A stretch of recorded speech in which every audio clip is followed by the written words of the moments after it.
wickets tumble at Hove. Hove will play host to one of the most exciting attacks in the division. Leicestershire, meanwhile, will hope enough batsmen come to the party to allow Mohammed Abbas something to bowl at.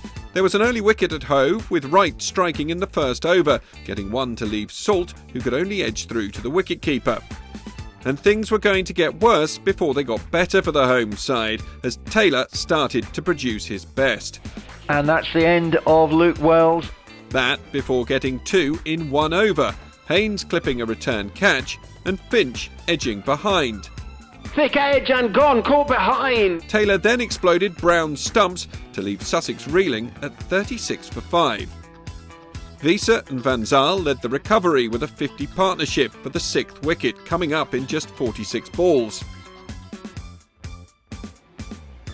Wright then returned to bowl Van Zyl as Sussex limped to lunch 107 for 6.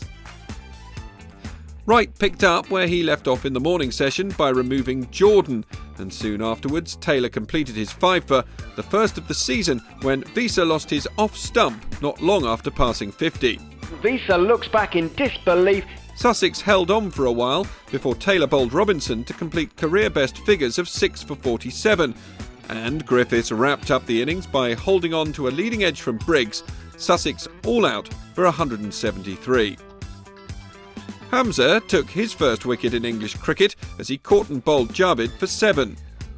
Azad was caught by Jordan off the bowling of Robinson. This one's it, edge, it's gone, it's out. And Hamza trapped Cosgrove LBW on the stroke of tea. Wickets continued to tumble at Hove as Ackerman fell to Robinson for an 8-ball duck, and Hamza had Horton caught behind to reduce Leicestershire to 60 for 5. Dearden and Hill, though, led the recovery with a partnership of 70 to rescue Leicestershire's day somewhat as bad light ended play prematurely, with the visitors having reached 131 for 5. It means that Leicestershire will start day 2 42 runs behind their hosts, with those 5 wickets still remaining. Easier batting day as Sussex build lead over Leicestershire. Day 1 at Hove ended with the game finally poised as ball held sway over bat, with 15 wickets falling in the day. Tom Taylor led the way for Leicestershire, picking up a career best haul as Sussex slumped. Leicestershire then duly collapsed in turn before Hill and Dearden rallied with an unbroken 72-run stand. The first wicket of the day fell quickly, however, when Robinson trapped Dearden LBW for 40. But Hill was able to take his team past Sussex's score before bringing up his own 50. Hill and Taylor continued to attack before Hill was bowled by Danny Briggs for a very important 67. Taylor and Griffith both fell in quick succession to Haynes and Jordan respectively. That before lunch was delayed as Sussex were held up by the final wicket pair of Wright and Davis, eventually going to lunch with a handy lead and the final pair still together. Wright was eventually dismissed by Robinson to give Leicestershire a lead of 79 from the first innings. It was a different ball game when Sussex came out to bat for their second innings, however. The openers, Salt and Haynes, putting on a 100 stand at 5 runs and over and taking Sussex back into the lead. Colin Ackerman ruined the fun somewhat when he had Haynes LBW with the final ball before tea, but it was still always going to be Sussex's day. Salt pressed on after the interval, eventually falling for an enterprising 80 off 67 balls when he was caught and bowled by Ackerman. But Wells and Van Zyl continued where he'd left off as Sussex built a significant lead before stumps, ending the day's play 132 runs ahead with 8 second innings wickets still in hand. Ackerman takes 5 as Leicestershire push for victory. Sussex bounced back in excellent fashion after conceding a first innings deficit on day 2 at Hove.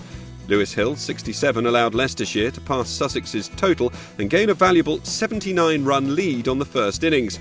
But Sussex batted much better in their second attempt in reaching 211 for 2. Most of the damage was done by Phil Salt in scoring 80 off 67 balls.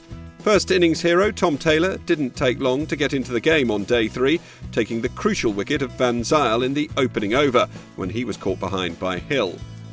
Wells and Finch steadied the ship for a brief period before Taylor struck again in spectacular fashion when he uprooted Wells's middle stump and sent it cartwheeling across the ground.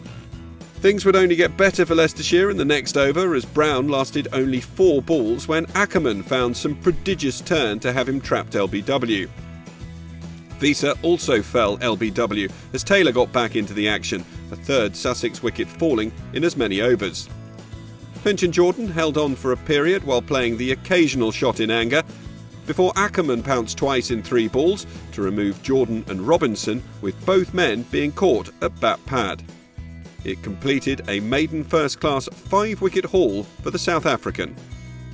Briggs came to the wicket and survived until lunch. It had been an excellent morning's work from the Leicestershire attack, taking 6 wickets, but Sussex could have already done enough to give the away side a very tricky 4th innings chase. Sussex were all out not long into the afternoon session when Leicestershire took 2 in 2 balls. The first from Taylor, having Briggs caught behind to give him a first career 10-wicket haul. And then with the very next ball, the first in a new over, Wright induced an edge from Finch to wrap up the innings, Finch falling for 48. Openers Horton and Javid made a solid start to Leicestershire's tricky chase of 230, before Visa trapped Javid LBW.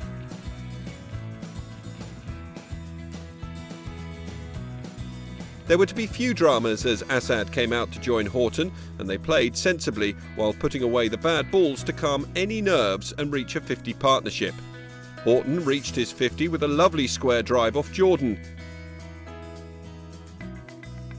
Tea came not long afterwards, with Leicestershire in an excellent position at 99 for 1. Unfortunately, the rain came during the interval, and that was that for the day. Leicestershire can be happy with their day's work, however. They require only 131 on day 4, with 9 wickets still remaining for an opening victory of the season. Taylor's 10, followed by some accomplished top-order batting, see Leicestershire victorious at Hove. Leicestershire ended a rain-affected day 3, needing a further 131 runs with 9 wickets remaining at Hove to claim an excellent opening win of the season. There were few alarms for Leicestershire early on the final morning as Horton and Azad continued their serene progress of the night before. That before Horton fell to Robinson with a thick edge for 61 to end a stand of 88. That wicket failed to bring any relief for Sussex though, as Cosgrove arrived at the crease and set about the bowling in determined fashion, mixing patient defence with some powerful strokes. Azad reached his debut championship 50 with a back foot punch, and not long afterwards Cosgrove brought up the 50 stand.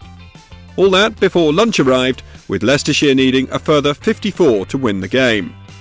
Azad wasn't able to last through to the finish though, as from the second ball after lunch, Robinson got one to rear back off a length and take the shoulder of the bat, Salt doing the honours in the slips. That brought Ackerman to the wicket, who settled down quickly with a series of premeditated sweeps off Wells. Successive pulls by Cosgrove off Jordan brought up the Leicestershire 200, and a brutal drive brought up Cosgrove's 50.